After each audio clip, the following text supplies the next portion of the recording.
like to let you know that my immature sister was pulling my hair and redefining what being a jerk meant by giving not only me, but also Heather an extremely hard time while you were gone. I just want you to know that I did not retaliate in any way, shape, or form besides patting her on the head and saying, "Good for you, Molly." She would also regularly scream at me on a regular basis, but I did not scream back at her. Finally, Molly was also hitting me. I just want to make sure that Molly does not expect to get away with this appalling behavior. Love, Kevin. This was the note taped to my parents' bedroom door 7 years ago when they came home from dinner after leaving me and my older brother Kevin with our babysitter Heather for the night. Clearly, Kevin and I have not always been the best of friends. We are very different people with very different interests. When we were younger, Kevin and I would constantly get into trouble because I would do anything I could to make him miserable. I disagreed with everything he said, and I never wanted to share anything with him. I also never gave up an opportunity to play a prank on Kevin. For instance, when I was 10 and my little sister Callie was only 5, I got her to put hundreds of small beads in Kevin's bed sheets.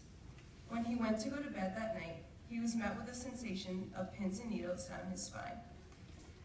However, as much as I loved to prank Kevin, he also loved to get even with me and teach me a lesson. In middle school, every time I was rude to him, he would steal my phone. For the next couple of days, he would watch me get frustrated and upset as I scrambled to find it. After about a week, I would build up the courage to tell my parents that I had lost it and that I had truly tried my best to find it. After I told my parents, and my mom would agree to help me look, Kevin would quickly sneak back into my room and put my phone somewhere obvious, such as the foot of my bed. When my mom walked into my room, she would spot it in under 2 seconds and yell at me for lying, because clearly, if I had spent the time looking for it, I would have easily found it. I never found out that Kevin did this until last year, when at dinner one night he said, "Hey Molly, remember in middle school when you always lost your phone?" We continued to fight over small things even while at Rivers. Kevin drove me to school during my freshman and his junior year. One day, as we arrived at school, I carelessly threw my Dunkin' Donuts bag in the back seat of his car and told him to throw it out for me. As I stepped out of his car, he snarled at me and drove off with my backpack. Returning 10 minutes later, he said, "Good luck finding your backpack." Confused, I walked down the street, and after 10 minutes, I finally found my bag, thrown into the woods. A few years ago, my mom created a game called The Quarter.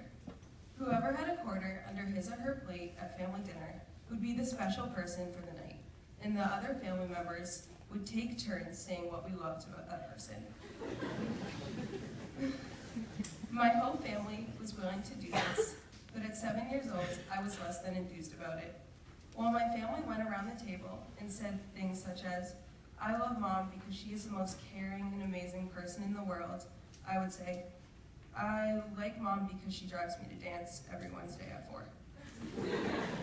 On the night that Kevin had a quarter under his plate, I was even less than enthusiastic.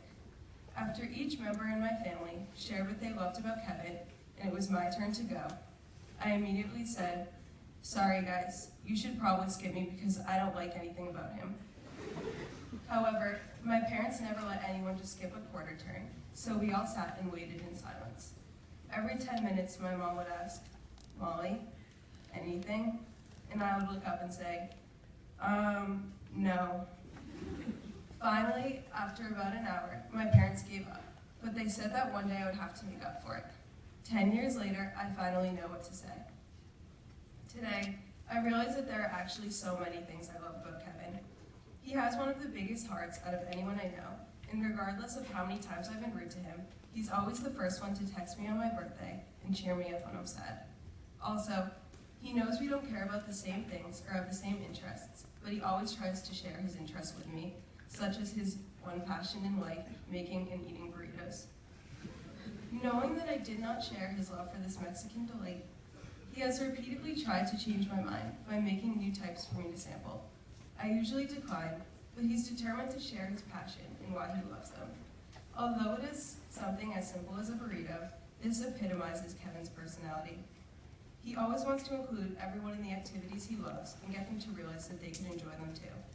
He applies the same concept to music and nature, always trying to teach me something new about a song that he loves or about a star in the sky that apparently has some sort of important significance that I will never understand. I challenge all of you to find the Kevin Blooms in your lives. Find the person who might drive you crazy, but is also the person who will give you a second, third, fourth, and fifth chance, even when you don't deserve it. Find the person who you take for granted, but will still always make you a burrito. And when you find your Kevin Bloom, make sure to give him or her a chance, because if you don't, you'll never know how much you might actually like them. Thank you.